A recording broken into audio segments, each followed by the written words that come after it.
नमस्कार दोस्तों, आप सबका स्वागत है हमारे इस वेदांत एकेडमी के यूट्यूब प्लेटफॉर्म पे। आज हमारी क्लास होगी सर्कुलेटरी सिस्टम से रिलेटेड, उसके पी वाई क्यू क्वेश्चन यानी प्रीवियस ईयर क्वेश्चन और एक्सपेक्टेड क्वेश्चन के बारे में। इस सेशन से हम एक थ्रू आउट रिविजन हो जाएगा हमारा किसका, सर्कुलेटरी सिस्टम यानी परिसंचरण तंत्र का। आपको बता दें कि इससे पहले इसका सारा थ्योरी सेक्शन हम करा चुके हैं। आपको इसका पूरा का पूरा प्लेलिस्ट का लिंक हमारे इस वीडियो के डिस्क्रिप्शन में मिल जाएगा। एक बार जाके ज़रूर देखें दोस्तों। उसमें इतने अच्छे से मैंने बताने का कोशिश किया है कि आप एक बार में यदि उसको देख लें पूरा, तो पूरा सर्कुलेटरी सिस्टम से जितना भी एग्ज़ाम में, चाहे वो बिहार एसएससी हो, एसएससी हो, सीजीएल हो, एनटीपीसी हो, कोई भी एग्ज़ाम हो दोस्तों, तो आपका उसमें क्वेश्चन नहीं छूटने वाला है। इस टाइप से मैंने उसको बताने का कोशिश किया है। जस्ट सर्कुलेटरी सिस्टम ख़त्म होगा, इसके बाद हम एक्सक्रीटरी सिस्टम लेके आएंगे। इससे पहले डाइजेस्टिव सिस्टम पूरा हो चुका है। हमारे वेदांत एकेडमी के इस यूट्यूब प्लेटफॉर्म पे सबको एनटीपीसी का प्रैक्टिस पेपर करवाया जाता है डेली शाम 7 बजे। वो आप लोगों को सबको ज्वाइन करना है दोस्तों। ज्वाइन करेंगे तो उसमें देखेंगे बहुत ही अच्छे से जीके, जीएस, रीजनिंग सबका बहुत डिटेल्ड एनालिसिस किया जाता है। वो सिर्फ आपके एक ही एग्जाम लिखने का तो एनटीपीसी लिखा हुआ है, उसमें एनटीपीसी का क्वेश्चन है, लेकिन जब उसके आप डिटेल्ड एनालिसिस को देखेंगे तो आपको पता चलेगा कि वो सब एग्जाम के लिए यूजफुल है। तो इसका थ्योरी आप लोग जाके देख लेंगे हमारे प्लेलिस्ट में। यदि इस वीडियो तक आ गए हैं तो हमारे चैनल को लाइक कीजिए, सब्सक्राइब कीजिए, हमारे चैनल के अन्य वीडियो को भी देखिए। यहाँ पता चलेगा कि हमारे अन्य शिक्षकों के द्वारा बहुत ही अच्छा कोशिश किया जा रहा है आप लोगों के लिए। बहुत ही अच्छा स्टडी मटेरियल, साथ ही कंटेंट, बहुत अच्छा कंटेंट लाया जाता है। तो चलते हैं दोस्तों हम अपने इस सर्कुलेटरी सिस्टम के P Y Q and expected question पे। परिसंचरण तंत्र का इसमें सारा क्वेश्चन आएगा। इस सारे क्वेश्चन के माध्यम से एक कंसाइज रिवीजन हो जाएगा हम लोगों का, और परिसंचरण तंत्र में एक भी क्वेश्चन हम लोगों का छूटने वाला नहीं है इसके बाद। तो चलते हैं, बढ़ते हैं दोस्तों हमारे पहले क्वेश्चन की तरफ। तो पहला क्वेश्चन है हमारा, रक्त में कौन सा घटक प्रतिरक्षा को बढ़ावा देता है और कीटाणुओं से लड़ने में शरीर की मदद करता है? क्या? रक्त में यानी कहाँ पे? आपके ब्लड में दोस्तों। कहाँ पे? ब्लड की बात हो रही है, प्रतिरक्षा की बात हो रही है, इम्यूनिटी की बात हो रही है। कौन सा ब्लड कॉर्पसेल्स या ब्लड सेल्स आपको इम्यूनिटी प्रोवाइड करता है, ये आप लोगों को बताना है।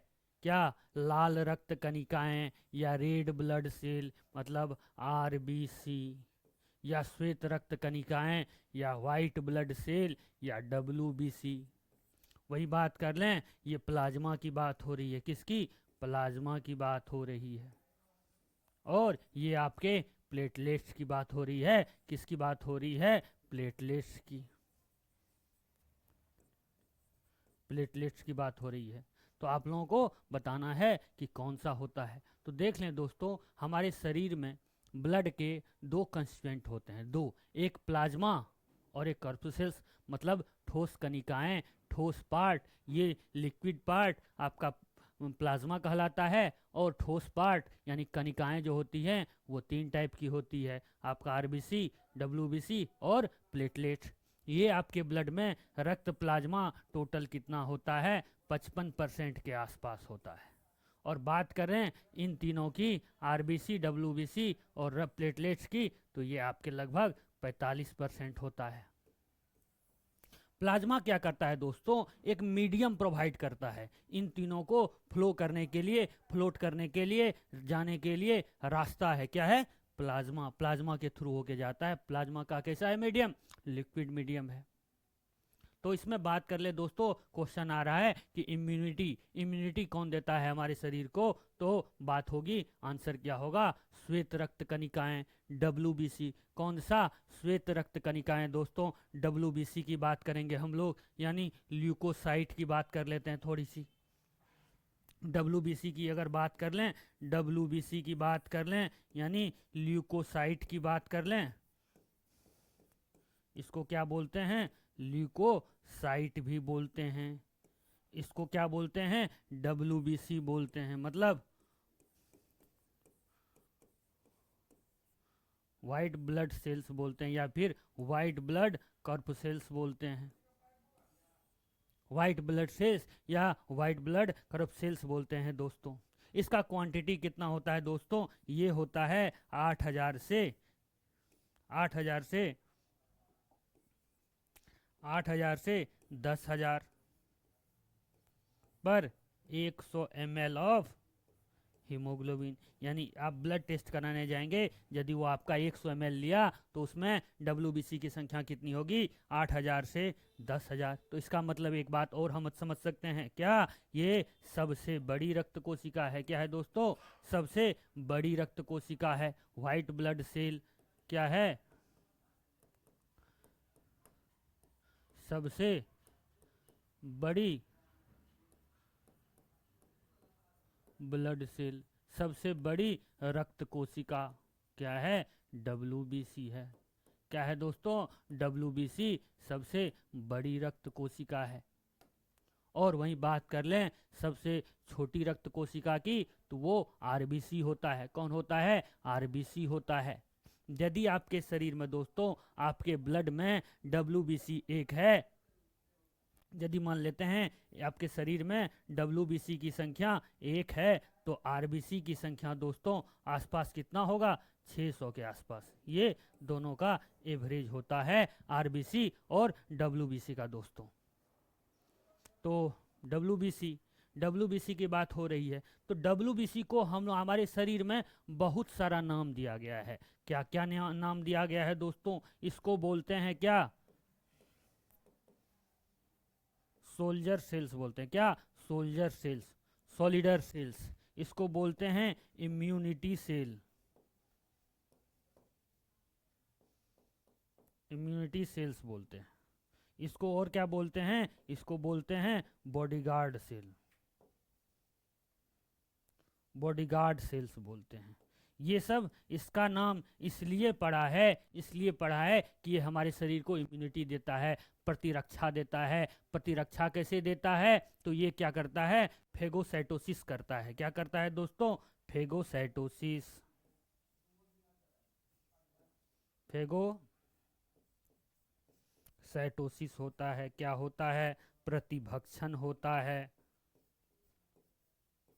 प्रतिभक्षण ये क्या करता है? बाहर से आने वाले जितने भी ऑर्गेनिज्म हैं, जो भी आपको बीमार कर सकते हैं, जितने कीटाणु हैं, उसको ये खा जाता है, फेगोसाइटोसिस कर लेता है। तो WBC के बारे में इतनी सारी जानकारियाँ आपको होनी चाहिए। इसके बारे में डिटेल एनालिसिस हम डिटेल्ड बात कर चुके हैं। कहाँ? हमारे थ्योरी सेक्शन में। कहाँ? थ्योरी सेक्शन में जब आप जाइएगा तो WBC, RBC, प्लेटलेट्स सबके बारे में पूरा सर्कुलेटरी सिस्टम बहुत ही अच्छे से समझाया गया है दोस्तों। तो बढ़ते हैं हम नेक्स्ट क्वेश्चन की तरफ दोस्तों। आज का हमारा नेक्स्ट क्वेश्चन क्या है? नेक्स्ट क्वेश्चन है कि इसको सुमेलित कीजिए। इसको सुमेलित करना है। हृदय यानी आपका हार्ट की बात हो रहा है। धमनी यानी आपके आर्टरीज की बात हो रही है।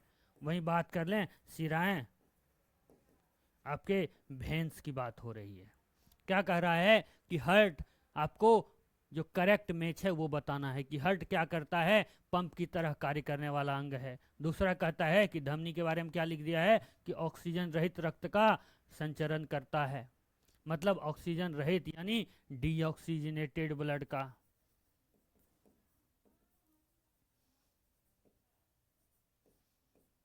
वहीं बात कर लें तीसरे ऑप्शन की, ये कह रहा है ऑक्सीजनेटेड ब्लड।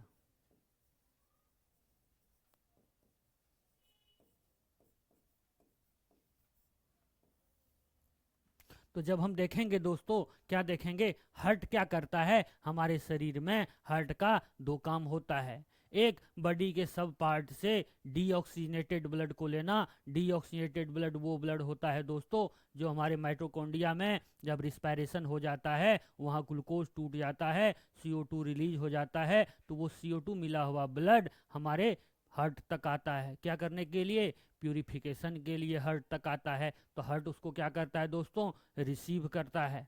और उसको भेज देता है कहाँ पे, लंग्स में भेज देता है। लंग्स में फिर CO2 बाहर हो जाता है, O2 मिलता है, यानी ऑक्सीजनेटेड ब्लड होता है, और वो ऑक्सीजनेटेड ब्लड हमारे फिर से शरीर में आ जाता है, हमारे हार्ट में आ जाता है, लेफ्ट वेंट्रिकल यानी बायां आलिंद में आ जाता है। तो बात करें हार्ट का काम क्या हुआ, पंप की तरह कार्य करने वाला ऑर्गन है, पंप की तरह करता है तो क्या होता है, पंपिंग करता है। तो एक का तो ऑप्शन एक में सही है। दूसरी बात कर लें धमनी आर्टरीज की बात कर लें दोस्तों, धमनियां की बात कर लें, आर्टरी के थ्रू क्या होता है, शरीर के विभिन्न पार्ट में विभिन्न अंगों तक क्या होता है, ऑक्सीजनेटेड ब्लड पहुंचाया जाता है। जिस ब्लड में ऑक्सीजन की मात्रा ज़्यादा होती है, ऑक्सीजन की मात्रा ज़्यादा होगी तो क्या होगा, हमारा रिस्पायरेशन अच्छे से होगा। वो किसके थ्रू जाएगा दोस्तों, वो आर्टरीज लेके जाएगा। आर्टरीज हमेशा धमनी में ऑक्सीजनेटेड ब्लड जाता है, लेकिन इसका एक एक्सेप्शन है। आर्टरी का एक एक्सेप्शन क्या है दोस्तों, इसका एक एक्सेप्शन है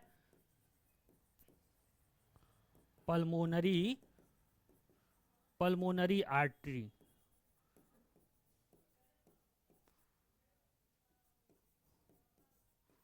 फुफ्फुसीय धमनी इसका एक्सेप्शन है। ये एक ऐसा धमनी है दोस्तों, एक ऐसा धमनी है जिसके थ्रू क्या जाता है, डीऑक्सीजनेटेड ब्लड हमारे हार्ट से कहाँ तक जाता है, लंग्स तक जाता है। तो वैसे एक्सेप्शन को तो हम लोग को मानना नहीं है, सीधे मानना है कि आर्टरी में क्या होता है, ऑक्सीजनेटेड ब्लड बहता है, ऑक्सीकृत ब्लड बहता है। तो दो का ऑप्शन सी। बात कर लें बचाए भेंस, भेंस क्या करता है, भेंस में डीऑक्सीनेटेड ब्लड रहता है। जैसे मैंने बताया माइटोकॉन्ड्रिया में जब हमारा श्वसन हो जाता है तो वहाँ क्या होता है, CO2 रिलीज होता है। वो CO2 जब ब्लड में मिलता है तो उसको बोलते हैं डीऑक्सीनेटेड ब्लड। उसको लेके कौन आता है हार्ट तक दोस्तों, ये सिरा ही तो लेके आता है, ये सिरा यानी भेंस लेके आता है। तो एक का ए, दो का सी और तीन का बी। एक का ए, दो का सी और तीन का बी। ऑप्शन किस में है, बी में है, बिल्कुल सही।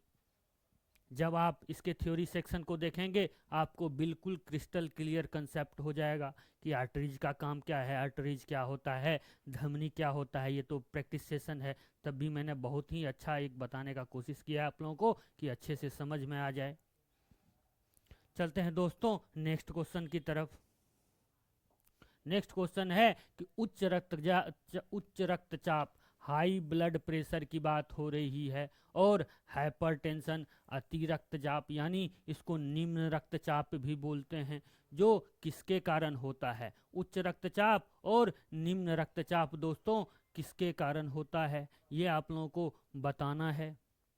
तो बता दें दोस्तों हार्ट क्या होता है, ये हमारा हार्ट मान लेते हैं, ये आप लोगों में से किसी का हार्ट है, मुट्ठी के जैसा है। ये हार्ट क्या करता है, पहले तो क्या होता है, ब्लड भेजने के लिए पंप करता है। पंप करता है मतलब सिकुड़ता है। आप किसी बोतल में पानी भर लें, उसको जोर से दबाएं तो क्या होगा, उसमें जो पानी है वो ऊपर जाएगा, पानी क्या होगा, निकलेगा। इसी तरह हार्ट जब कॉन्ट्रैक्ट करता है, आर्टरीज जब कॉन्ट्रैक्ट करता है दोस्तों, यहाँ आर्टरीज लगा होता है, इसको महाधमनी बोलते हैं। अयोटा होता है, क्या, अयोटा, जिसको महाधमनी बोलते हैं। इससे क्या जुड़ा रहता है, आर्टरीज जुड़ा रहता है। आर्टरीज जुड़ा रहता है मतलब धमनी जुड़ा रहता है। ब्लड की वैसे बात कर लें हार्ट का, ये आपका राइट ऑरिकल, ये राइट वेंट्रिकल, ये आपका लेफ्ट ऑरिकल और ये लेफ्ट वेंट्रिकल।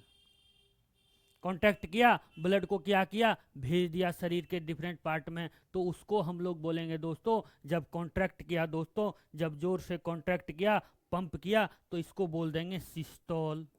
क्या बोल देंगे, सिस्टोल। ये कितना प्रेशर पे होता है, 120 mm ऑफ Hg पे। अब यदि कॉन्ट्रैक्ट कर गया तब क्या करेगा, रिलैक्स करेगा। ऐसे कॉन्ट्रैक्ट था, अब रिलैक्स करेगा, अपने नॉर्मल कंडीशन में आएगा। जब नॉर्मल कंडीशन में आएगा, जब नॉर्मल कंडीशन में आएगा दोस्तों, तो ये क्या करेगा, ये भेंस होता है। क्या होता है, सुपीरियर वेना कावा और इन्फीरियर वेना कावा। अपवाही भेना काभा, अभिवाही भेना काभा। इससे क्या करेगा, ब्लड को अंदर लेगा। क्या करेगा, ब्लड को अंदर खींचता है, सिरा से, भेन से ब्लड को अंदर खींचता है। रिलैक्स हुआ तो ब्लड तो अंदर आएगा। उसको बोलते हैं दोस्तों डायसिस्टोल बोलते हैं। क्या बोलते हैं, डायसिस्टोल बोलते हैं। ये कितना प्रेशर पे होता है, ये लगभग 80 mm ऑफ Hg पर होता है। अब क्या होता है दोस्तों, यदि systolic pressure 120 mm of Hg से बढ़ जाए, 120 वो कॉन्ट्रैक्ट करने का, वो पंप करने का क्षमता 120 है, 120 से ऊपर हो गया, 120 से ज़्यादा हो जाएगा, तो उसी को हम लोग क्या बोल देंगे दोस्तों, उसको बोल देंगे high blood pressure. High blood pressure, या फिर इसको बोलते हैं दोस्तों हाइपरटेंशन। हाइपरटेंशन भी बोलते हैं इसको। अब देखते हैं, ज़्यादा जोर से ब्लड फ्लो होगा, प्रेशर 120 से बढ़ेगा, तो धीरे धीरे क्या हो जाएंगी, धमनियाँ, इसमें बार बार धमनी अयोटा मतलब आर्टरीज, धमनी और अयोटा क्या होगा, धीरे धीरे कमजोर हो जाएगा, ये फट जाएगा तो क्या होगा, इंटरनल ब्लीडिंग हो जाता है। इंटरनल ब्लीडिंग हो जाता है, आंतरिक रक्तस्राव हो जाता है शरीर के अंदर में। वही बात कर लें 80 mm ऑफ Hg से यदि कम हो जाए, इसको हम लोग क्या बोलते हैं दोस्तों, 80 mm ऑफ Hg पे इसको बोलते हैं दोस्तों हाइपोटेंशन। हाइपोटेंशन बोलते हैं, जिसको हम लोग बोलते हैं निम्न रक्तदाब। क्या बोलते हैं, निम्न रक्तदाब। क्वेश्चन है सिर्फ उच्च रक्तदाब से, लेकिन हम लोगों को समझना है, दोनों समझना है, उच्च और निम्न, ताकि क्वेश्चन आए तो फिर मेरा अटके नहीं। हाइपरटेंशन में 120 से ऊपर जब जाएगा प्रेशर, तो क्या होगा, वो आर्टरीज फट जाएगी, तो धीरे धीरे आर्टरीज कमजोर हो जाएगी। जो 120 से ऊपर प्रेशर जाना आपका हाइपरटेंशन कहलाया।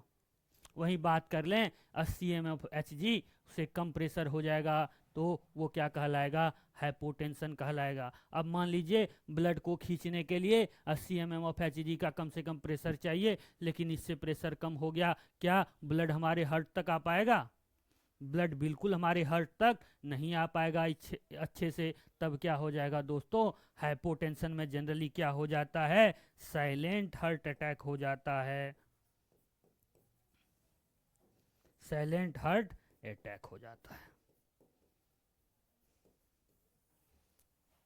एकदम साइलेंट, बिल्कुल पता भी नहीं चलता है, और हार्ट अटैक हो जाता है। आदमी दौड़ के आए, टहल के आए, बैठे कहीं, अचानक से हार्ट अटैक हो जाता है। क्या होता है, उसका ब्लड जो है उसके वेन से हार्ट तक नहीं पहुंच पाता है।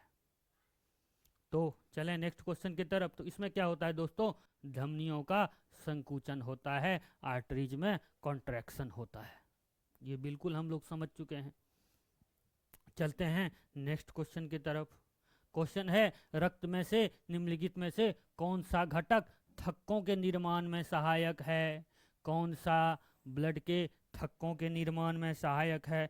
क्लॉटिंग में कौन सहायक है दोस्तों, क्लॉटिंग में ब्लड का क्लॉटिंग कौन करवाता है। ब्लड के क्लॉटिंग के बारे में बात हो रही है, किसके बारे में बात हो रही है, ब्लड के क्लॉटिंग के बारे में बात हो रही है।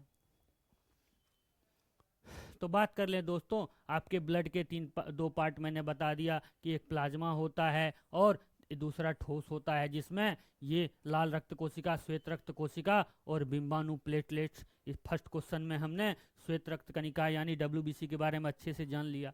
अब इसका आंसर क्या होगा दोस्तों, कि कौन सा क्लॉटिंग एजेंट होता है हमारे शरीर में। तो हमारे शरीर में बिंबाणु यानी प्लेटलेट्स जो होता है, वो ब्लड को जमाने में, थक्का जमाने में, क्लॉटिंग में क्या सहायक क्या होता है, प्लेटलेट्स सहायक होता है। कौन सहायक होता है, प्लेटलेट्स। प्लेटलेट्स होता है दोस्तों, प्लेटलेट्स होता है, जिसको हम लोग क्या बोलते हैं दोस्तों, थ्रोम्बोसाइट्स भी बोलते हैं। क्या बोलते हैं, थ्रोम्बोसाइट्स भी बोलते हैं।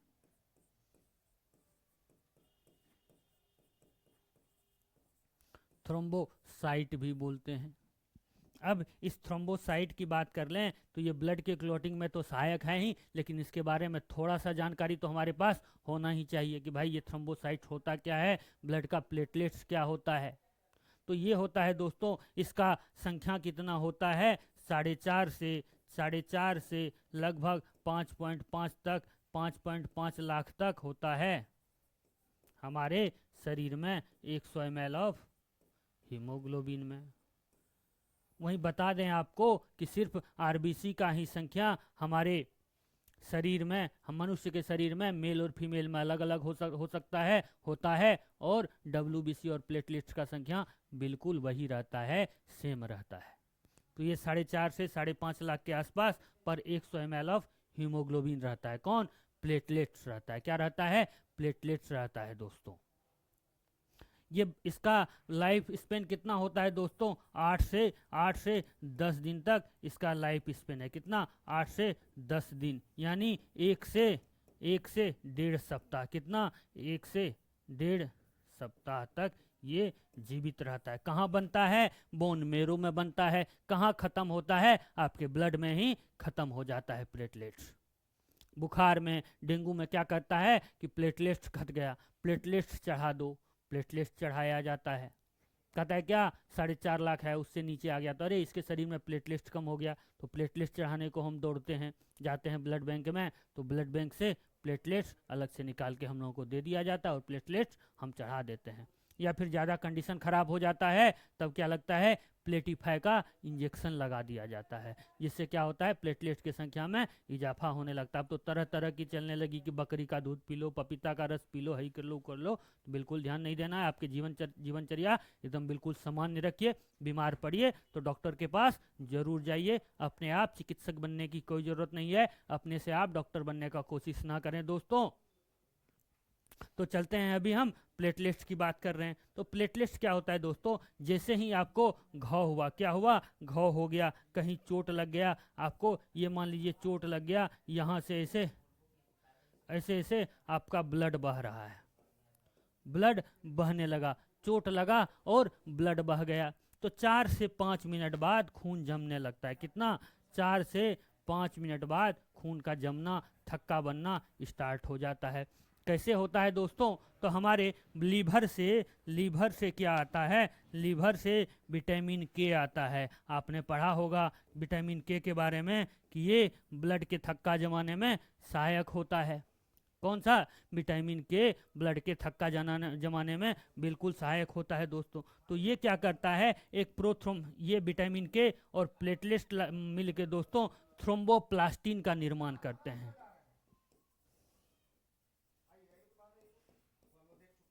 थ्रोम्बोप्लास्टिन का फॉर्मेशन कर लेते हैं। ये थ्रोम्बोप्लास्टिन को ब्लड से कैल्शियम आता है, कहता है भाई तुमको इस थ्रोम्बोप्लास्टिन के फॉर्म में नहीं रहना है, क्योंकि थ्रोम्बोप्लास्टिन एक्टिवेट नहीं रहता है। तो Ca+ कैल्शियम आके इसको एक्टिवेट करके क्या बना देता है दोस्तों? थ्रोम्बिन बना देता है,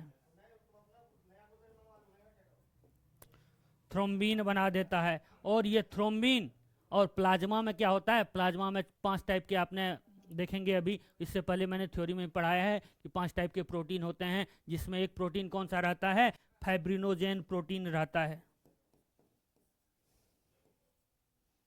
फाइब्रिनोजेन प्रोटीन रहता है। ये क्या होता है दोस्तों? फाइब्रिनोजेन पॉलीमर है। क्या है? फाइब्रिनोजेन पॉलीमर है, जो घुलनशील है, ब्लड में घुलनशील है। तो ये कन्वर्ट हो जाता है फाइब्रिन में। किस में कन्वर्ट हो जाता है दोस्तों? फाइब्रिन में, जो कि अघुलनशील है, ब्लड में घुलता नहीं है। तो ये फाइब्रिन और ये आपका थ्रोम्बिन मिलके, ये फाइब्रिन और थ्रोम्बिन मिलके क्या कर देता है दोस्तों? आपके ब्लड को जमा देता है। यानी जहाँ चोट लगा है दोस्तों, वहाँ क्या करता है, एक जाली टाइप का फॉर्मेशन कर देता है, एक नेटवर्क बना देता है, जिससे आपका ब्लड तुरंत जम जाता है। कब जमता है? 4 से 5 मिनट बाद ब्लड का जमना स्टार्ट हो जाता है। तो बिल्कुल अभी हम लोग प्लेटलेट्स के बारे में एक अच्छी खासी जानकारी देख चुके हैं। बढ़ते हैं नेक्स्ट क्वेश्चन की तरफ कि कौन सा सहायक थक्कों के निर्माण में सहायक होता है दोस्तों? बिंबाणु यानी प्लेटलेट्स। बढ़ते हैं नेक्स्ट क्वेश्चन की तरफ कि श्वसन वर्णक यानी हीमोग्लोबिन की बात हो रही है। हीमोग्लोबिन किसमें मौजूद रहता है? हीमोग्लोबिन की बात हो रही है दोस्तों, हीमोग्लोबिन की बात हो रही है, एचबी की बात हो रही है, किसमें मौजूद रहता है ये आप लोगों को जल्दी से जल्दी बताना है। हीमोग्लोबिन दोस्तों हमारे आरबीसी में मौजूद रहता है। कहाँ? आरबीसी की बात करें, आरबीसी यानी red blood cell, red blood cells में मौजूद है दोस्तों, या फिर इसको बोलते हैं रेड ब्लड कॉर्पुसेल्स, लाल रक्त कणिका। लाल रक्त कणिका में क्या मौजूद है? हमारा क्या मौजूद है? लाल रक्त कणिका में दोस्तों हमारा हीमोग्लोबिन मौजूद है।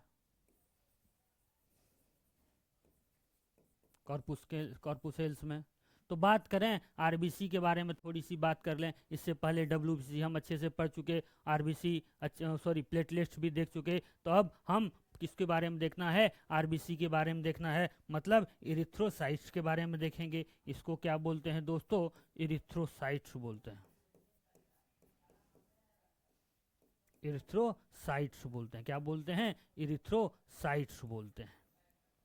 इसमें क्या होता है? इसका कलर लाल होता है। कलर लाल क्यों होता है दोस्तों? हीमोग्लोबिन के कारण। किसके कारण? इसमें मिलता है हीमोग्लोबिन। हीमोग्लोबिन होता है, एचबी होता है दोस्तों। वैसे थोड़ी सी आरबीसी के बारे में और बात कर लें दोस्तों। ये आरबीसी का संख्या मेल और फीमेल में अलग अलग होता है। डब्ल्यूबीसी और प्लेटलेट्स का संख्या जितना मैंने बताया है उतना ही होता है, 8,000 से 10,000 डब्ल्यूबीसी, और प्लेटलेट्स कितना बताया था मैंने अभी? 4.5 से 5.5 लाख पर 100 ml ऑफ हीमोग्लोबिन बताया था। अब बात कर लें इसमें इरिथ्रोसाइट्स का, तो मेल में होता है दोस्तों, मेल और फीमेल में दोनों में इसका संख्या बिल्कुल अलग होता है। 4 से 4.5 हजार आपका मेल में, और 4.5 से 5.5 आपके फीमेल में।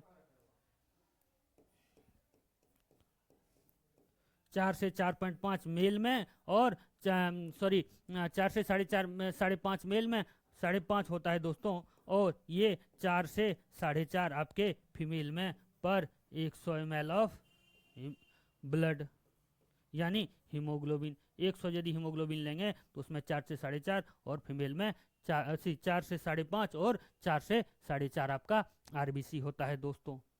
बोन मेरो में ही बनता है, और बोन खत्म कहाँ होता है? आपके लीवर में और स्प्लीन में। तो स्प्लीन और लीवर में जाके खत्म होता है। कहाँ होता है? लीवर और स्प्लीन में।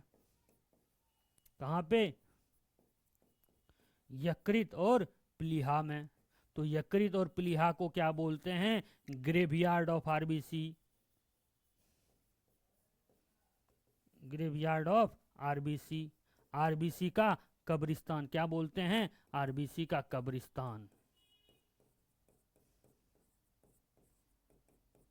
आरबीसी का कब्रिस्तान किसको बोलते हैं दोस्तों?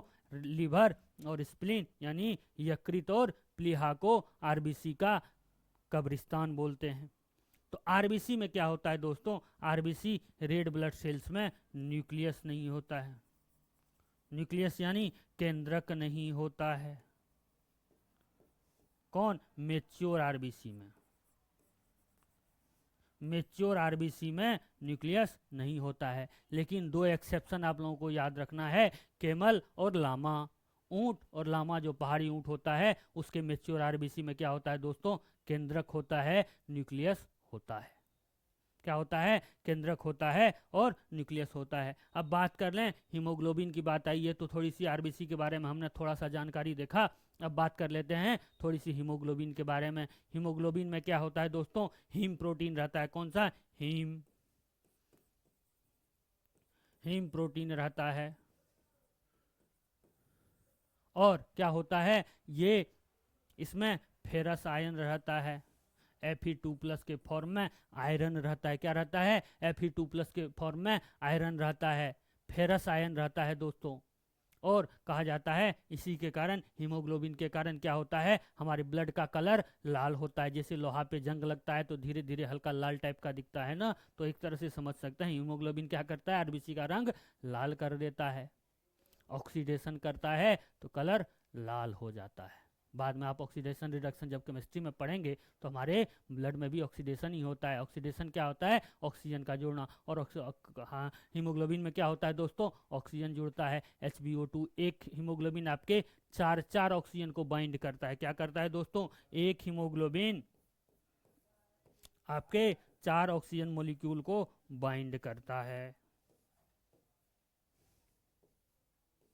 एक हीमोग्लोबिन आपके 4 ऑक्सीजन मोलिक्यूल को बाइंड कर लेता है दोस्तों।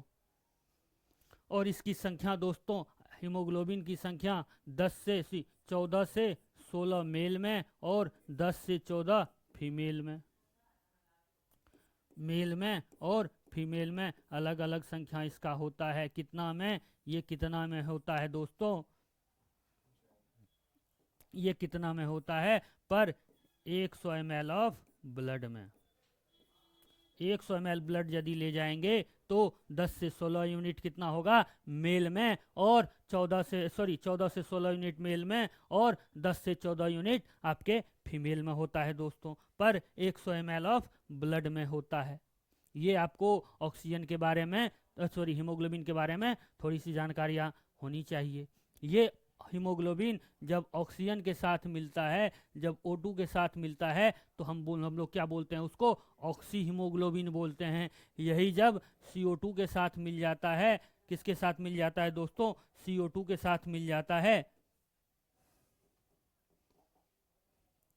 यही जब CO2 के साथ मिल जाता है तो उसको हम लोग बोलते हैं कार्बोक्सी हीमोग्लोबिन। क्या बोलते हैं? Carboxy haemoglobin. ये क्या करता है? ऑक्सीजन के साथ मिलके वेन्स आर्टरीज के थ्रू अपने माइटोकॉन्ड्रिया तक जाता है। वहाँ फिर क्या होता है? रिस्पायरेशन होता है, वहाँ से CO2 निकलता है। उस CO2 को निकल लेके फिर अपने हार्ट तक आता है। कौन? हीमोग्लोबिन।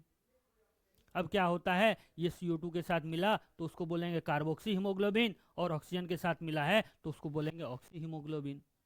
संख्या आप देख ही चुके हैं, 14 से 10 और फीमेल में 10 से 14 यूनिट यानी पर 100 ml ब्लड में होता है।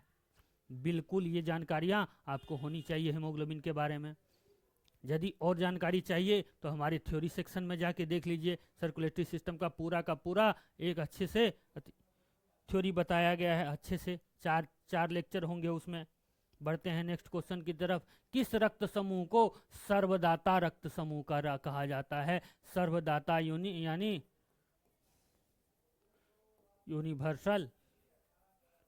यूनिवर्सल डोनर की बात हो रही है। किसकी? यूनिवर्सल डोनर की बात हो रही है दोस्तों। सर्वदाता रक्त समूह, आप लोग जल्दी से जल्दी थोड़ा सा सोच लें।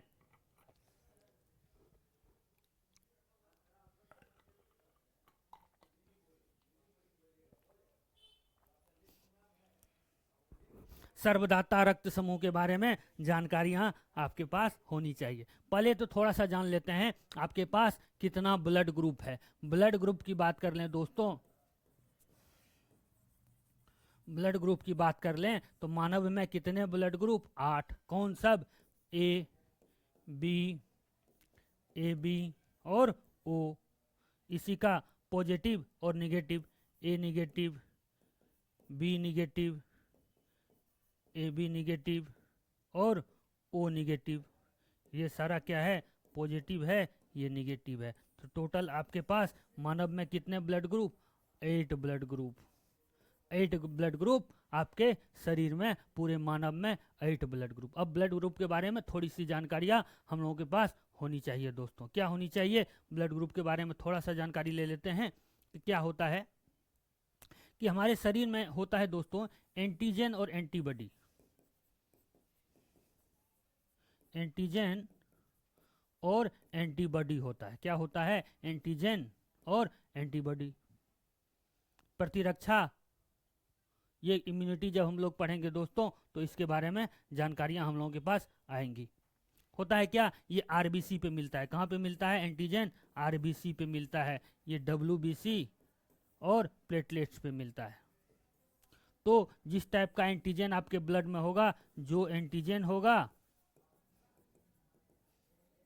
वो आपका ब्लड ग्रुप होगा। क्या होगा? जो एंटीजन वो ब्लड ग्रुप, जो एंटीजन वो ब्लड ग्रुप। जैसे मान लें एंटीजन ए है, ए एंटीजन है, उसके विपरीत का क्या होता है दोस्तों, उसके विपरीत का हमारे शरीर में एंटीबॉडी होता है। क्या होता है? उसके विपरीत एंटीबॉडी। मान लेते हैं एंटीजन ए है, दो टाइप का एंटीजन हमारे शरीर में, कौन? ए और बी। एंटीबॉडी क्या है? एंटीबॉडी इसके विपरीत कैपिटल ए और कैपिटल बी से हम लोग डिनोट कर देते हैं।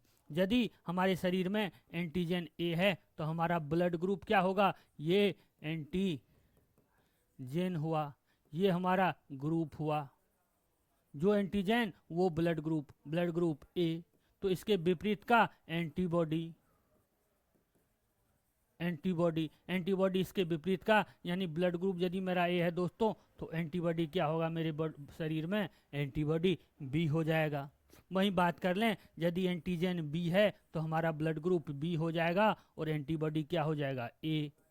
यदि हमारा ब्लड ग्रुप एंटीजन ए और बी दोनों है हमारे शरीर में तो हमारा ब्लड ग्रुप ए बी, और एंटीबॉडी हमारे शरीर में क्या हो जाएगा दोस्तों? एंटीबॉडी। कोई एंटीबॉडी ही नहीं रहेगा। जब दोनों एंटीजन मौजूद हैं तो कोई एंटीबॉडी नहीं। वहीं बात कर लें, यदि हमारे अंदर कोई एंटीजन नहीं है, जीरो है, क्या है? जीरो है, जिसको हम लोग नॉर्मल एग्जांपल में ओ बोल देते हैं, तो जीरो है तो हमारा ब्लड ग्रुप क्या हो जाएगा दोस्तों? ओ जीरो हो जाएगा। ओ ब्लड ग्रुप बोलते हैं, जिसको जीरो ब्लड ग्रुप भी बोलते हैं।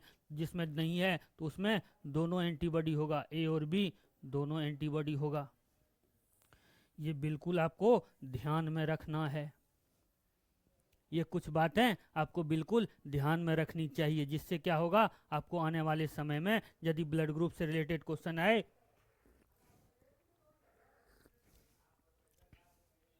वो जल्दी से जल्दी आप लोग सॉल्व कर सके। इसका अच्छा खासा सेशन हम थ्योरी सेक्शन में बता चुके हैं। क्या एंटीजन होता है, क्या एंटीबॉडी होता है, कैसे ब्लड ग्रुप हमारा डिसाइड होता है। और एक फैक्टर होता है दोस्तों RH। क्या होता है? RH यानी रिसस फैक्टर। क्या? Rhesus factor. ये क्या होता है? जिसमें पॉजिटिव है उसका ब्लड ग्रुप पॉजिटिव, जिसमें नहीं है उसका नेगेटिव। अब रिसर्च फैक्टर क्या होता है ये आपको थ्योरी सेक्शन में जरूर देखना चाहिए। अच्छा खासा लंबा टॉपिक है, 1 घंटे का ब्लड ग्रुप का। मैंने बहुत ही अच्छे से, बहुत शानदार तरीके से बताने का कोशिश किया है। तो इसमें अब हम लोग चलते हैं, क्वेश्चन पे चलते हैं कि किस समूह को सर्वदाता कहा जाता है दोस्तों। किस रक्त समूह को सर्वदाता रक्त समूह कहा जाता है? सर्वदाता सबको जो दे देगा, कौन दे देगा? ओ दे देगा सबको। ओ को क्या कहते हैं? Universal donor. Universal donor. क्यों ये सबको दे देगा? यहां से समझ सकते हैं कोई एंटीजन नहीं है। क्या है? कोई एंटीजन नहीं है इसमें, इसीलिए ये सबको ब्लड दे सकता है। वहीं बात कर लें यूनिवर्सल एक्सेप्टर कि कौन सबसे ले सकता है। यदि देने वाला है तो लेने वाला भी होना चाहिए। तो ये ए बी जो होता है दोस्तों, ये यूनिवर्सल एक्सेप्टर है, सर्वग्राही है। क्या है? सर्वग्राही है। ये क्या है? सर्वग्राही। सर्वग्राही यूनिवर्सल एक्सेप्टर। यूनिवर्सल एक्सेप्टर है। क्यों एक्सेप्टर है? ए और बी की बात करें दोस्तों, ए बी में दोनों एंटीजन है। क्या है? ए और बी दोनों एंटीजन मौजूद है, इसीलिए ये किसी से भी ब्लड ले ले इसको कोई फर्क नहीं पड़ता है। किसी का ब्लड ले ले कोई फर्क इसको नहीं पड़ने वाला है। तो बिल्कुल यदि सर्वदाता की बात आए, ओ और सर्वग्राही की बात आए, मतलब जो सबसे ले सकता है, तो कौन सबसे ले सकता है? ए बी सबसे ले सकता है। बढ़े नेक्स्ट क्वेश्चन की तरफ। निम्न में से किन प्राणियों में प्रत्येक चक्र के दौरान रक्त 2 बार हृदय से होकर गुजरता है? डबल सर्कुलेशन का बात हो रहा है। किसका बात हो रहा है दोस्तों?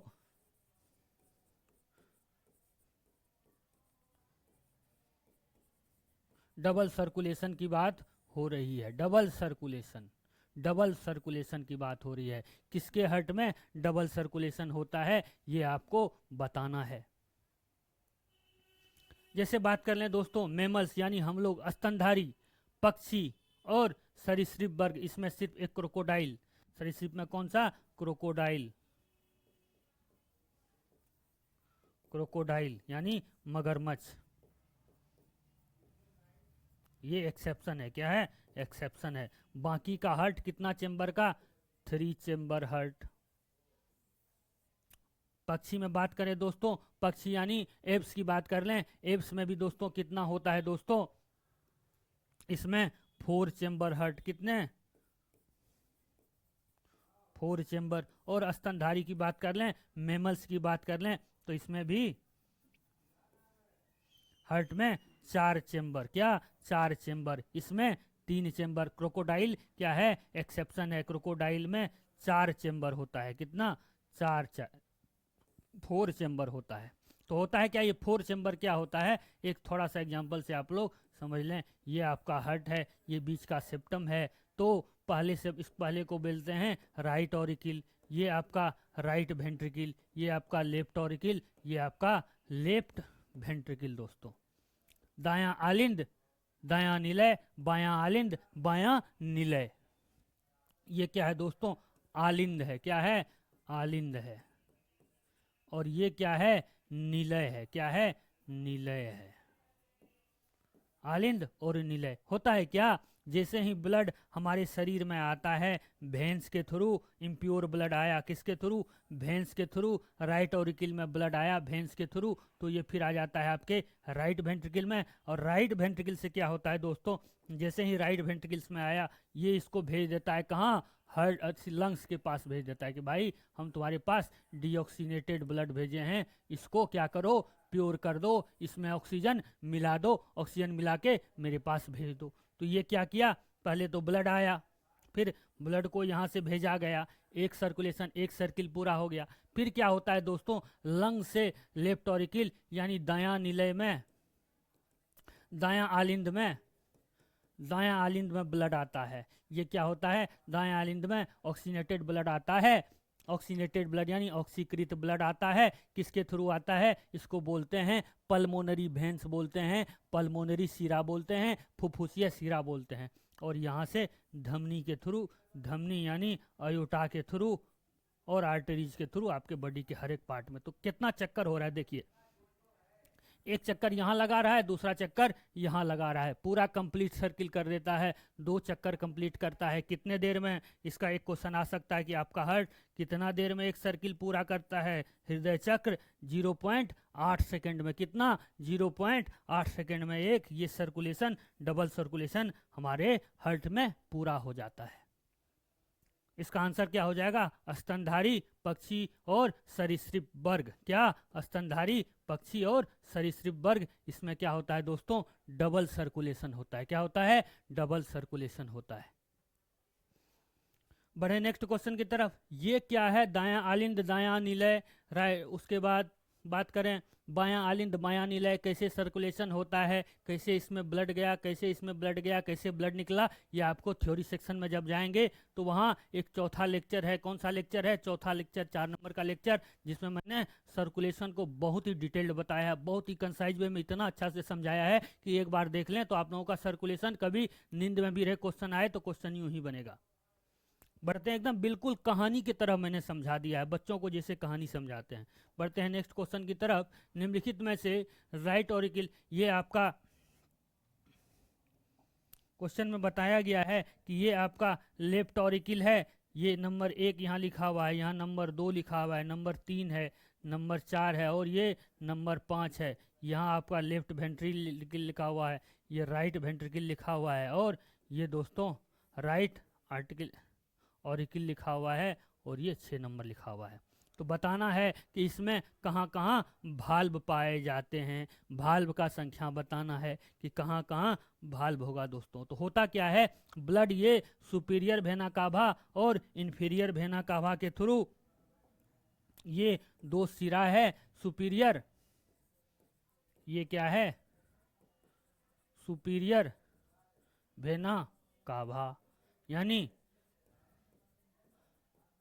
अपवाही वेना कावा, अपवाही, अपवाही नाम से भी याद रखना, क्या अपवाही। सुपीरियर मतलब आपके चेस्ट से ऊपर के पार्ट का जितना भी डीऑक्सीनेटेड ब्लड है, अनऑक्सीकृत ब्लड है, मतलब जिसमें CO2 की मात्रा है, कार्बन डाइऑक्साइड की मात्रा है, इसको लेके हार्ट में कौन आता है, सुपीरियर वेना कावा। और एक होता है इन्फीरियर, इन्फीरियर वेना कावा, जिसको बोलते हैं दोस्तों अपवाही, अभिवाही, क्या बोलते हैं, अभिवाही वेना कावा। क्या बोलते हैं दोस्तों, अभिवाही वेना कावा, अभिवाही वेना कावा। ये दोनों क्या है, ये अपवाही वेना कावा और अभिवाही वेना कावा, और कुछ नहीं है दोस्तों, ये हमारा सबसे बड़ा भेन जो है, जिसको हम लोग बोलते हैं महाशिरा बोलते हैं, भेना कावा बोलते हैं, वही भेना कावा क्या का दो पार्ट होता है, एक अपवाही और एक अभिवाही। ये अभिवाही क्या करता है, आपके सीने से नीचे जितना भी ऑर्गन है, उसके नीचे से जितना भी CO2 वाला ब्लड है, वो लाके आपके हार्ट में देता है। कहाँ पे देता है, राइट ऑरिकिल में। ये बिल्कुल याद रखना है, कहाँ लाके दिया, राइट ऑरिकिल, राइट ऑरिकिल यानी दायां आलिंद में। कहाँ, दायां आलिंद में दे दिया, superior vena cava, inferior vena cava से। अब ये राइट ऑरिकिल से दोस्तों ब्लड आता है राइट वेंट्रिकल यानी दायां नीलय में आता है। कहाँ, दायां नीलय, राइट वेंट्रिकल में आता है। लेकिन इस आने के क्रम में होता है क्या, यहाँ पे भाल्व लगा होता है, भाल्व क्या होता है, ऐसे भाल्व, 3 छेद का भाल्व लगा होता है। आप अपने घर में 2 टंकी रखे हुए हैं, ज़्यादा पानी का कंजम्पशन होता है, 2 टंकी लगा दिए। जब मोटर का पानी चलाते हैं तो पहला टंकी फुल होता है, तो फिर किस में पानी आता है, दूसरा टंकी में आता है, और दूसरे टंकी से अपने घर का कनेक्शन किए रहते हैं। तो ये पहला टंकी फुल हो गया, 4 टंकी हमारे हार्ट में, पहला टंकी दायां आलिंद फुल हो गया, तो ये ब्लड कहाँ आएगा, राइट वेंट्रिकल में ब्लड आएगा। तो किसके थ्रू आएगा दोस्तों, इसको यहाँ पे क्या है, पर्दा है, क्या है, भाल्व है, भाल्व यानी पर्दा। इस भाल्व को बोलते हैं दोस्तों ट्राई कस्पिड भाल्व। क्या बोलते हैं, त्रिक, त्रिक पर्दी कपाट बोलते हैं। ये जब खुलता है, ये जब खुलता है तो ब्लड राइट वेंट्रिकल में आ जाता है। वही बात करें, जब क्या होता है, फिर यहाँ से चले जाता है ब्लड, राइट वेंट्रिकल से ब्लड फिर चले जाता है आपके कहाँ पे जाता है, लंग्स में जाता है ऑक्सीनेटेड होने के लिए। ऑक्सीनेटेड होके फिर यहाँ पे आता है लेफ्ट ऑरिकिल में आता है। कहाँ आता है, लेफ्ट ऑरिकिल में। किसके थ्रू आता है दोस्तों, लेफ्ट ऑरिकिल में किसके थ्रू आता है, इसको बोलते हैं क्या, इसको बोलते हैं पल्मोनरी वेन्स, यानी फुफ्फुसीय सीरा बोलते हैं। क्या बोलते हैं, फुफ्फुसीय सीरा। इससे ऑक्सीनेटेड ब्लड आपके लेफ्ट ऑरिकिल में आ गया। लेफ्ट ऑरिकिल, फिर ये तीसरा बाल्टी फुल हुआ, ये तीसरा बाल्टी ब्लड को कहाँ भेजेगा, भाई हम फुल हो गए, मेरा कैपेसिटी फुल हो गया, तुम चले जाओ चौथा बाल्टी में। लेकिन इस बाल्टी में जाने के क्रम में यहाँ भी भाल्व लगा हुआ है, यहाँ 2 गेट का, 2 पाइप का भाल्व लगा हुआ है, 2 छेदा है, तो इसको बोलते हैं दोस्तों बायकस्पिड भाल्व, बायकस्पिड भाल्व बोलते हैं, द्विक पर्दी कपाट बोलते हैं, द्विक पर्दी कपाट बोलते हैं दोस्तों। ये द्विक पर्दी कपाट खुलता है तो लेफ्ट ऑरिकिल यानी बायां आलिंद से बायां नीलय में ब्लड आता है। यहाँ फिर जुड़ा रहता है, क्या जुड़ा रहता है, आपका आर्टरी जुड़ा रहता है। क्या जुड़ा रहता है, यहाँ पे आर्टरी, आर्टरी जुड़ा रहता है, धमनी जुड़ा रहता है। क्या जुड़ा रहता है, धमनी। धमनी के थ्रू ब्लड आपके शरीर के सभी अंगों में चला जाता है, ऑक्सीनेटेड ब्लड। एक बात और बिल्कुल ध्यान में रखना है, हार्ट के राइट पार्ट में, यदि हार्ट को हम 2 भाग में बांट दे दोस्तों, तो राइट वाले पार्ट में, राइट वाले पार्ट में, आपके हार्ट के राइट वाले पार्ट में सिर्फ डीऑक्सीनेटेड ब्लड मिलता है। वैसा ब्लड मिलता है जिसमें CO2 ज़्यादा होता है, ऑक्सीजन कम होता है, CO2 वाला ब्लड मिलता है। डीऑक्सीनेटेड ब्लड कहाँ, राइट पार्ट में, दायां पार्ट में। और लेफ्ट पार्ट में, लेफ्ट पार्ट में इस टाइप में, इस तरफ CO2 ज़्यादा होता है और इस तरफ O2 होता है। लेफ्ट के तरफ और राइट के तरफ CO2।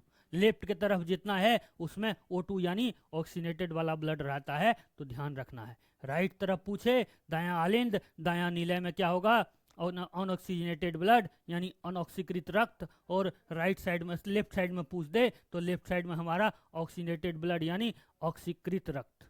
बिल्कुल ध्यान में रखना है।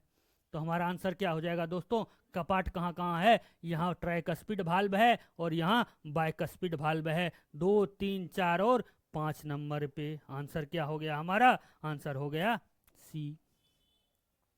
बिल्कुल एकदम पूरा अच्छा से आपका रिवीजन, कंसाइज रिवीजन जो हो रहा है। अब जब आप थ्योरी सेक्शन जाके देखेंगे ना, तो इतना मेरा प्रॉमिस है, इतना वादा है कि देखने के बाद आपका यदि एक क्वेश्चन गलत हो जाए या फिर आपको समझ में ना जाए थ्योरी, तो फिर आप बताइएगा। बिल्कुल पूरा का पूरा थ्योरी आपको समझ में आ जाएगा दोस्तों। चलते हैं नेक्स्ट क्वेश्चन की तरफ कि खेलते के समय रवि के घुटना में चोट लग गई, जिससे क्या हुआ, खून बह रहा था। कुछ समय बाद उसने देखा कि खून का बहना बंद हो गया है, मतलब थक्का जम गया है। थक्के ने घाव को भर दिया था। किस प्रकार की कोशिकाएं रक्त का थक्का जमाने में मदद करती है, लाल रक्त कणिकाएं, एसिनोफिल्स, लिम्फोसाइट या प्लेटलेट्स। जस्ट 2 क्वेश्चन पहले हम लोग पढ़े हैं कि क्या करता है दोस्तों, ये प्लेटलेट्स जो है, ये प्लेटलेट ब्लड के थक्का जमाने में सहायक है। ब्लड का थक्का कैसे जम रहा था, ये तो थोड़ा सा झलक हम लोग वहीं देख चुके हैं। क्या देख चुके हैं, ये फाइब्रिन प्लस थ्रोम्बिन मिलके क्या कर रहा था, रक्त का थक्का जमा दे रहा था। मतलब ऐसे आपका चोट लगा, चोट जहां पे लगा वहां पे क्या हुआ, ये थक्का जैसा जमा देता है 4 से 5 मिनट बाद। कब, 4 से 5 मिनट बाद खून जमने लगता है। ये पूरा प्रोसेस अभी 2 से 3 क्वेश्चन पहले ही हम लोग डिस्कस कर चुके हैं कि कैसे ब्लड का जमना होता है, प्लेटलेट्स कैसे सहायक होता है ब्लड को जमाने में। चलते हैं नेक्स्ट क्वेश्चन की तरफ। क्वेश्चन है ए रक्त वाले समूह का, ए रक्त है, ए है किसी पुरुष का, उसका शादी हो गया बी वाले से। किससे शादी हो गया, बी वाली। मेल है ए और फीमेल है बी, ठीक है। जिसका एक बच्चा है, जिसका रक्त समूह, ये बच्चा हो गया दोस्तों। बच्चा का ब्लड ग्रुप क्या बता रहा है कि ए बी है। तो क्या कथन सत्य है, रक्त समूह ए जीन रक्त समूह बी जीन दोनों अप्रभावी है, मतलब रिसेसिव है? बिल्कुल नहीं, ये तो नहीं। यदि अप्रभावी है तो ब्लड ग्रुप ए बी होगा ही नहीं। बात करें ए और बी कब होगा दोस्तों, जब उसके ब्लड में एंटीजन एंटीबॉडी की बात किए हम लोग। यदि एंटीजन ए एंड बी दोनों रहेगा तब ना उसका ब्लड ग्रुप ए बी होगा। एंटीजन ए और बी दोनों रहेगा तब ना वो कम अथी होगा, मतलब उसका ब्लड ग्रुप ए बी होगा। और एक बात बिल्कुल याद रखिएगा, जिसका ब्लड ग्रुप ए बी है, आप लोग को थोड़ा खुशी होने की जरूरत है, थोड़ा खुश रहिएगा कि आपके शरीर में दोनों एंटीजन है, ए और बी दोनों एंटीजन है, तो आप थोड़े कम बीमार पड़ते होंगे। क्या होते हैं, थोड़ा कम बीमार पड़ते होंगे। और जिसके ब्लड में एंटीजन नहीं है, zero blood group, O blood group दोस्तों, वो थोड़ा ज़्यादा बीमार पड़ते हैं। ओ ग्रुप वाले अमूमन थोड़ा ज़्यादा बीमार पड़ते हैं और ए बी वाले थोड़े कम बीमार पड़ते हैं। ये याद रखना, ध्यान रखना है। तो ए बी कब होगा, जब दोनों एंटीजन ए और बी दोनों प्रभावी रहेगा। दोनों क्या रहेगा दोस्तों, डोमिनेंट रहेगा। क्या रहेगा, डोमिनेंट रहेगा। मतलब ए और बी दोनों रहेगा प्रभावी, डोमिनेंट, प्रभावी। ए और बी दोनों प्रभावी है तभी तो ब्लड ग्रुप ए बी हुआ। सिर्फ ए जीन प्रभावी है, सिर्फ यदि ए डोमिनेंट रहता तो ब्लड ग्रुप क्या हो जाता, ए। गलत है। रक्त समूह ए जीन और रक्त समूह बी जीन दोनों प्रभावी है। क्या है, दोनों प्रभावी है। बी जीन ये भी गलत है। तो क्या हुआ, उसके एंटीजन में ए और बी एंटीजन दोनों प्रभावी है, दोनों डोमिनेंट है, इसीलिए उसका ब्लड ग्रुप क्या हो गया दोस्तों, ए बी हो गया उसके बच्चा का। बिल्कुल आसान सा बच्चों वाली सवाल थी, बच्चा का क्वेश्चन, बच्चा वाला आंसर। चलते हैं एक ये सेक्शन में आप जाके देखिएगा दोस्तों, जब थ्योरी सेक्शन में आप देखिएगा कि ब्लड ग्रुप कैसे होता है, ब्लड ग्रुप किसका, ब्लड ग्रुप कौन सा हो सकता है, ये ब्लड ग्रुप का सारा इतिहास हमने खोल के रख दिया है। कहाँ पे? वो थ्योरी सेक्शन में आपको इसी के प्लेलिस्ट में देखने को मिल जाएगा। जाएंगे जब आप ये वीडियो देख के तो चले जाइएगा प्लेलिस्ट वहाँ प्लेलिस्ट में सॉरी प्लेटलेट्स ही निकल रहा है मुंह से। प्लेलिस्ट में आपको सारा का सारा वीडियो देखने को मिल जाएगा। बढ़ते हैं नेक्स्ट क्वेश्चन की तरफ कि रक्त में डैश नामक एक तरल मैट्रिक्स होता है जिसमें लाल रक्त कणिकाएं आरबीसी, श्वेत रक्त कणिकाएं डब्ल्यूबीसी और प्लेटलेट्स तैरते हैं। आज का पहला क्वेश्चन दोस्तों, आज का पहला क्वेश्चन,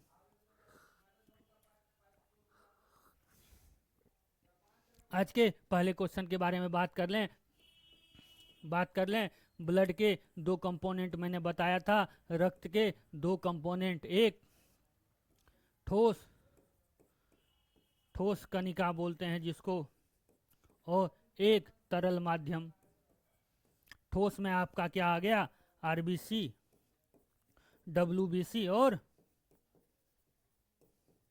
प्लेटलेट्स आ गया। वहीं डब्ल्यूबीसी की बात करें, तरल की बात करें तो इसमें क्या आ गया? प्लाज्मा आ गया।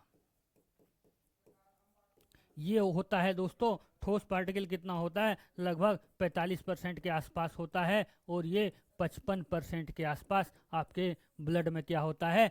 प्लाज्मा होता है। क्या होता है? प्लाज्मा कितना होता है? लगभग 55%, जिसमें कि इस प्लाज्मा में 90 से 92% क्या होता है? वाटर होता है, 8% प्रोटीन होता है, और लगभग 1% में और सारा आयंस होता है। किसमें? प्लाज्मा में। इसमें 5 टाइप के प्रोटीन मिलते हैं दोस्तों। कितने? 5 टाइप के प्रोटीन मिलते हैं प्लाज्मा में, 5 टाइप के। लिख ही लेते हैं हम लोग। थ्रोम्बिन, एक प्रोथ्रोम्बिन,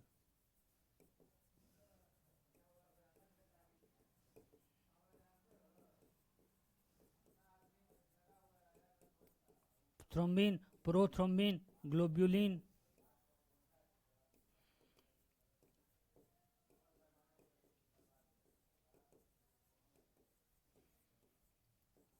फाइब्रिनोजेन,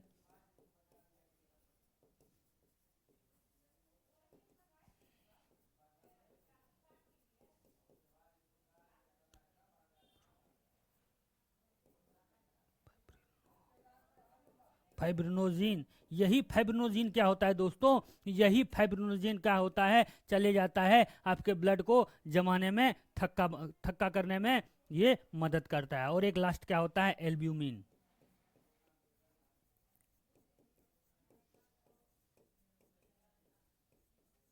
एक क्या होता है? अल्ब्यूमिन।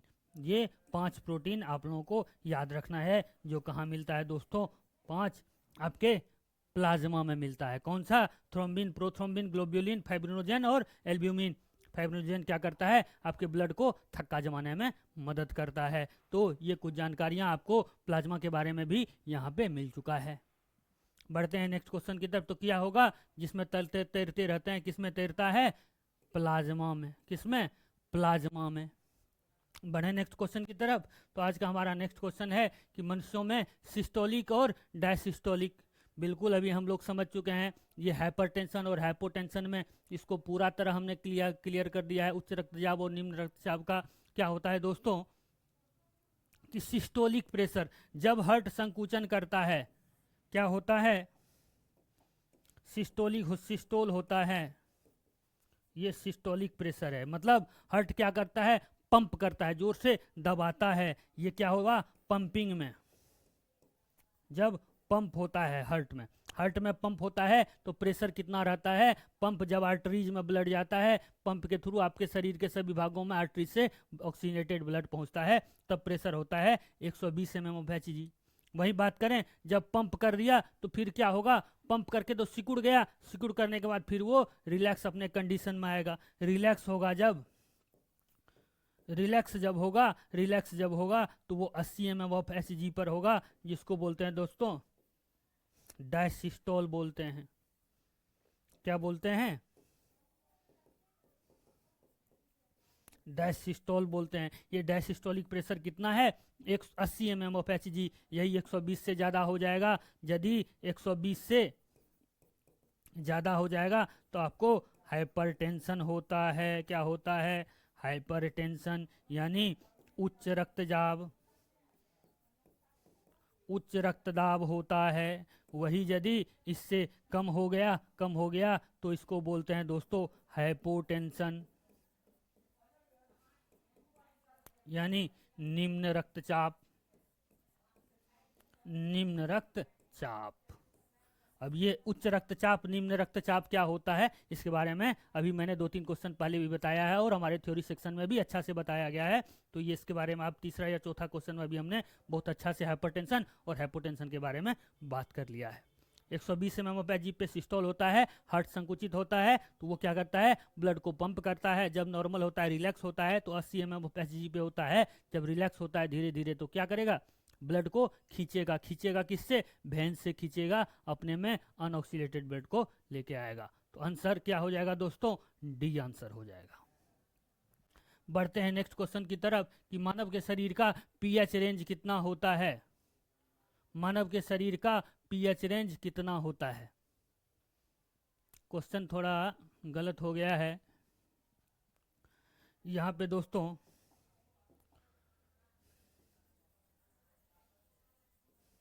यहाँ पे रक्त होना चाहिए। क्या? रक्त होना चाहिए। क्या? रक्त, यानी ब्लड की बात हो रही है। आपके ब्लड का पीएच कितना है, पीएच रेंज आपके ब्लड का कितना है दोस्तों? पीएच आपके ब्लड का लगभग किसके आसपास होता है? तो ये आप लोग बहुत ही बार पढ़ चुके हैं, बहुत बार देख चुके हैं कि ब्लड का पीएच लेवल कितने के आसपास होता है? 7.4 के आसपास आपका पीएच लेवल होता है। बिल्कुल डी आंसर सही है। पीएच लेवल आपके ब्लड के कितने के आसपास? 7.4 के आसपास होता है। बढ़े नेक्स्ट क्वेश्चन की तरफ कि हीमोग्लोबिन में निम्नलिखित में से कौन सा धातु मौजूद होता है। हीमोग्लोबिन के बारे में आया तो हीमोग्लोबिन के बारे में तो हम लोग देख चुके हैं। आंख बंद करेंगे, देखते हैं आंसर कहाँ जाएगा। आंसर वहीं गया जहाँ आंसर है दोस्तों। इसमें क्या होता है, हीमोग्लोबिन में क्या होता है दोस्तों? लोहा मौजूद रहता है। फेरस आयन के फॉर्म में मौजूद रहता है। क्या मौजूद रहता है दोस्तों? लोहा मौजूद रहता है। किसमें? हीमोग्लोबिन में। अब आप लोग को बताना है हीमोग्लोबिन मेल में कितना होता है। बार बार बताए हैं, मेल में 14 से 16, फीमेल में दोस्तों 10 से 14। तो इस अनुसार देखें तो लड़कियों में, महिलाओं में थोड़ी ब्लड की मात्रा कम होती है। लड़कियां आप लोग गुस्साइए मत, थोड़ी ब्लड कम होती है, इसीलिए क्या करते हैं वो लोग, अपने हस्बैंड का खून पीते हैं। बिल्कुल किसी को नहीं बोलना है ये बात।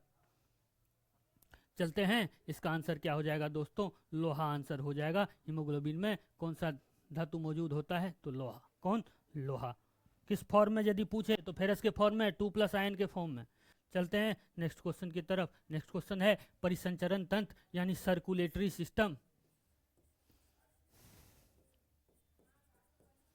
सर्कुलेटरी सिस्टम की बात हो रही है। सर्कुलेटरी सिस्टम के बारे में कौन सा विकल्प सही नहीं है? सही नहीं है बिल्कुल बताना है दोस्तों, सही नहीं है। 15 नंबर क्वेश्चन कि सही नहीं कौन सा है, आप लोगों को बताना है। परिसंचरण यानी पूरा सर्कुलेटरी सिस्टम का वजन कितना? 7.7 से 8% होता है। बिल्कुल सही। 7 से 8% आपके पूरा सर्कुलेटरी ऑर्गन, सर्कुलेटरी सिस्टम में क्या इंक्लूड है? आपका ब्लड, आपका हार्ट और आपके ब्लड वेसल्स। क्या? रक्त, हृदय और रक्त वाहिकाएं।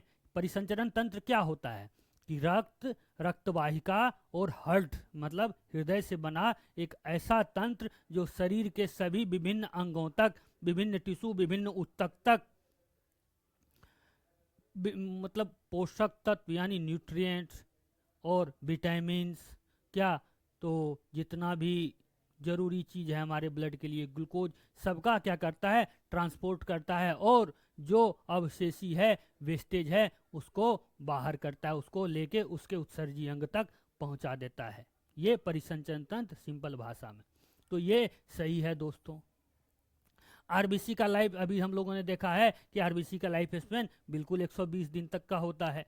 एक वयस्क मनुष्य के शरीर में ब्लड की मात्रा कितनी होती है?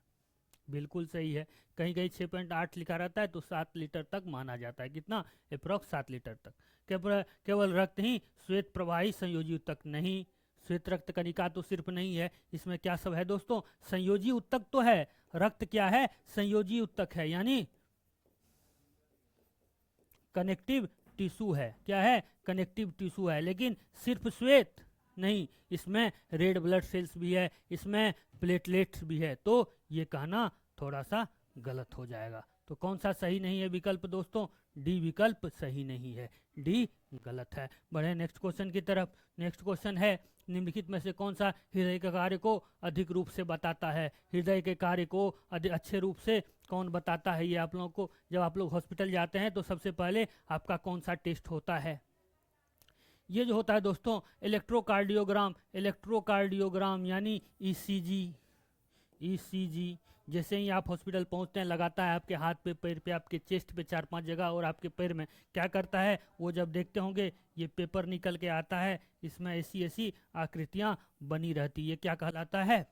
ईसीजी। इसके अनुसार देखा जाता है कि आपके हार्ट के सभी भाल्व, सभी पार्ट अच्छे से काम नहीं कर रहे हैं, क्या काम कर रहे हैं। ये होता है PQRST वेव बोलते हैं इसको। क्या बोलते हैं? PQRST वेव बोलते हैं। इसके बारे में अभी हम लोग को उतना जानना नहीं है, ये नीट लेवल का क्वेश्चन है। हम लोग को बस ये जानना है कि ईसीजी के थ्रू हम लोग अच्छे से हार्ट के बारे में पता कर सकते हैं। बात करें स्टेथोस्कोप की, तो ये स्टेथोस्कोप अब जब डॉक्टर जाते हैं तो आपके सीने पे और आपके पीठ पे लगा के बोलते हैं कि जोर जोर से सांस लीजिए, एकदम जोर जोर से सांस लीजिए। वो कौन सा साउंड सुनते हैं? लब और डब का साउंड जो हमारे हार्ट से आता है दोस्तों। दोनों भाल्व बंद होने के समय जब हमारा ट्राइकस्पिड भाल्व बंद हो जाता है तो लब का साउंड आता है, बाइकस्पिड भाल्व बंद होता है तो डब का साउंड आता है। तो वही लब और डब का साउंड सुनने के लिए स्टेथोस्कोप लगाया जाता है। इकोकार्डियोग्राम, इको किया जाता है। वहीं लिपिड प्रोफाइल में आपके ब्लड के बारे में थोड़ी सी जानकारियां होती है कि आपके शरीर में कितना आरबीसी, कितना डब्ल्यूबीसी और कितना प्लेटलेट्स होता है। और 1 मीटर के बारे में आप लोगों को जानना चाहिए। कौन सा?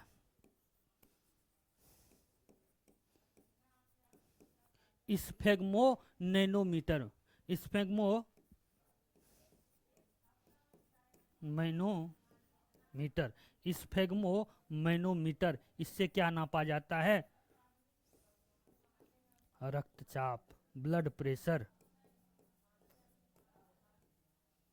ब्लड प्रेशर इसी से नापा जाता है। किससे? स्फेग्नो मैनोमीटर से नापा जाता है। आप जाते हैं डॉक्टर के पास, डॉक्टर क्या करता है? एक काला सा पट्टी निकालता है, आपके बांह पर निकाल देता है और ऐसे ऐसे पंप दबाता है, वो फूलने लगता है। फिर वो देखता है कि कितना प्रेशर है। 120 ऊपर जाता है सिस्टोलिक प्रेशर और नीचे डायसिस्टोलिक प्रेशर 80 पे आता है तो ठीक है भैया आपका प्रेशर ठीक है। ऊपर जाता है तो बताता है आपका ब्लड प्रेशर ज़्यादा है, नीचे रहता है तो आपका ब्लड प्रेशर लो है। तो स्फेग्मोमेनोमीटर ये बिल्कुल आपको याद रखना है, रक्तचाप नापा जाता है। बढ़े नेक्स्ट क्वेश्चन की तरफ। निम्नलिखित में से कौन सा नस के शरीर को रक्त के एक तरह एकत्रित करता है? कौन सा? पूर्ववर्ती हिस्सों को एकत्रित, पूर्ववर्ती यानी ऊपरी हिस्से से कौन एकत्रित करता है दोस्तों? ये आप लोगों को बताना है। सुपीरियर वेना कावा, अभी मैंने बताया है कि आपके हार्ट में, ये आपका हार्ट है, हार्ट के 4 भाग हो गए। क्या सब? Right auricle, right ventricle, left auricle और ये लेफ्ट वेंट्रिकल। क्या होता है? यहाँ 2 वेना कावा लगा हुआ है। क्या है? 2 वेना कावा। सुपीरियर ये ऊपर वाला सुपीरियर, ये सुपीरियर और ये इंफीरियर। क्या? ये इंफीरियर हो गया दोस्तों, ये सुपीरियर हो गया, ये अपवाही हो गया। क्या? अपवाही हो गया। क्या? अपवाही ये हो गया। ये क्या हो गया? अभिवाही हो गया। अभिवाही हो गया। ये क्या करेगा? ये शरीर से नीचे से जितना डीऑक्सीनेटेड ब्लड है इसको लाके डाल देगा राइट ऑरिकल में। और ये क्या करेगा? अपवाही क्या करेगा? अपवाही। अपवाही, अप मतलब ऊपर से लेके क्या देगा? राइट ऑरिकल में डीऑक्सीनेटेड ब्लड को डाल देगा ले जाके। कौन सा आंसर इसका हो जाएगा? पूर्ववर्ती हिस्सों से कौन रक्त एकत्रित करता है? सुपीरियर वेना कावा यानी अपवाही वेना कावा। आपने शरीर को कैसे बांटा? ऊपर वाले भाग को पूर्ववर्ती भाग और नीचे वाले भाग को बोलते हैं दोस्तों पश्चिमी भाग। बिल्कुल ये ध्यान में रखना है। तो सुपीरियर वेना कावा और ये इंफीरियर वेना कावा क्या करता है? आपके चेस्ट के नीचे से जितना होता है, आपके चेस्ट के नीचे से जितने ऑर्गन हैं उससे डीऑक्सीनेटेड ब्लड को लेके आते हैं आपके राइट ऑरिकल तक। फिर राइट ऑरिकल लेफ्ट वेंट्रिकल में भेजता है, यहाँ से फिर चला जाता है आपके लंग्स में प्योर होता है, लंग्स से फिर आ जाता है लेफ्ट ऑरिकल में। बढ़े नेक्स्ट क्वेश्चन की तरफ। आज का नेक्स्ट क्वेश्चन है, निम्नलिखित में से कौन सा नलिका है जो दिल से निकलती है और शरीर के विभिन्न रंगों में अंग रक्त पहुंचाती है? बात कर लें, इसका आंसर क्या हो जाएगा दोस्तों? धमनी हो जाएगा, आर्टरीज हो जाएगा। आर्टरीज और सिरा के बारे में अभी हम लोग अच्छा से पढ़ चुके हैं। वेन्स का काम क्या होता है? शरीर के विभिन्न अंगों से डीऑक्सीनेटेड ब्लड को लेके आना। और ये धमनी क्या करता है दोस्तों? अभी ये आपका हार्ट है, ये राइट ऑरिकल, ये राइट वेंट्रिकल, ये लेफ्ट ऑरिकल और ये लेफ्ट वेंट्रिकल, ये बायां निलय से जुड़ा रहता है। कहाँ? बायां निलय से जुड़ा रहता है, आपके लेफ्ट वेंट्रिकल से जुड़ा रहता है। कैसे जुड़ा रहता है? तो ऐसे जुड़ा रहता है, इसको बोलते हैं दोस्तों अयोटा। अयोटा बोलते हैं, अयोटा यानी महाधमनी, महाधमनी बोलते हैं। इसी महाधमनी से बहुत सारा आर्टरी निकलता है। क्या निकलता है? धमनी निकलता है। महाधमनी से आर्टरीज निकलता है। ये आर्टरीज क्या करता है? शरीर के विभिन्न भागों तक ऑक्सीजनेटेड ब्लड को लेके जाता है। कौन सा हो गया? आपका आंसर धमनी हो गया। शरीर के विभिन्न भागों में रक्त को संचालित कौन करता है?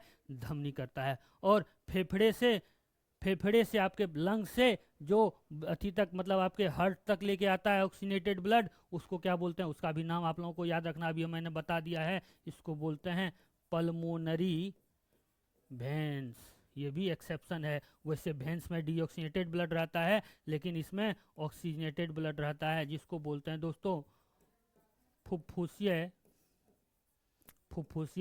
सिरा बोलते हैं।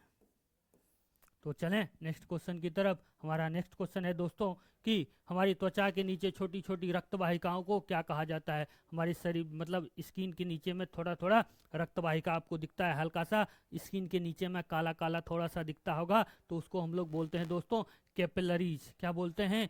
केशिका बोलते हैं। क्या बोलते हैं? केशिका। क्या बोलते हैं? कैपिलरीज बोलते हैं। कैपिलरीज बोलते हैं। ये कैपिलरीज क्या होता है? ये कैपिलरीज क्या होता है? ये आपका वेन है। क्या है? सॉरी, आर्टरी है, आर्टरी। और ये आपका वेन है। आर्टरी और वेन जहां मिला, आर्टरी और वेन का संगम क्या कहलाता है? कैपिलरीज कहलाता है। कैपिलरीज यानी केशिका कहलाता है।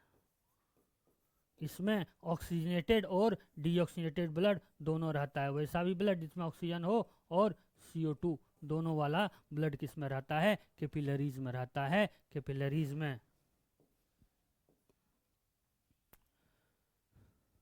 वही बात कर लें तंत्रिका, तो ये न्यूरॉन, सिरा के बारे में, वेन्स के बारे में तो हम लोग देख चुके हैं। डीऑक्सीजनेटेड ब्लड, कोशिका, सेल तो बारे में आप लोग जानते ही हैं।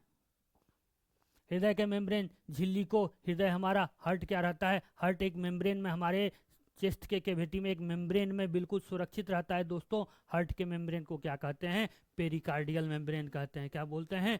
पेरिकार्डियल मेम्ब्रेन कहते हैं। पेरिकार्डियल मेम्ब्रेन कहते हैं। तो ये कुछ क्वेश्चन था जिसके थ्रू हमने सर्कुलेटरी सिस्टम के बहुत ही डिटेल एनालिसिस से सारे ऑप्शन को देखा, अच्छे से सबको समझा। और इसके बारे में और अधिक जानकारी आपको चाहिए तो हमारे प्लेलिस्ट में जाइए, वहाँ सर्कुलेटरी सिस्टम का चारों वीडियो पड़ा हुआ, उसको एक बार देखिए। थोड़ी थोड़ी देर का वीडियो है, 40-45 मिनट का एक एक वीडियो है। उसको जब देखेंगे तो आपका सर्कुलेटरी सिस्टम का पूरा थ्योरी, पूरा डाउट क्लियर हो जाएगा दोस्तों। अच्छे से सब कुछ समझ में आ जाएगा। फिर क्वेश्चन उठाइए, लगाइए, किसी भी एग्जाम का, NTPC, BPSC, SSC, CGL, किसी भी कभी लगा दीजिए, सारा का सारा क्वेश्चन बनेगा। और हमसे डेली जुड़ने का कोशिश कीजिए। हम लोग डेली शाम 7 बजे NTPC का सेट लेके आते हैं।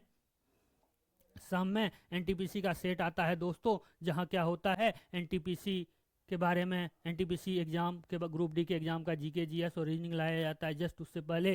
फिर क्या होता है? दरोगा का प्रैक्टिस सेट कराया जाता है जस्ट उससे पहले। फिर BPSC TRE का होता है। तो सब वीडियो को देखिए। हमारे एक ये शिक्षकगण हैं हमारे, ये हमारे डायरेक्टर साहब सुयेश कुमार ज्योति, जिसके सानिध्य में हम लोग ये वेदांत एकेडमी में काम कर रहे हैं।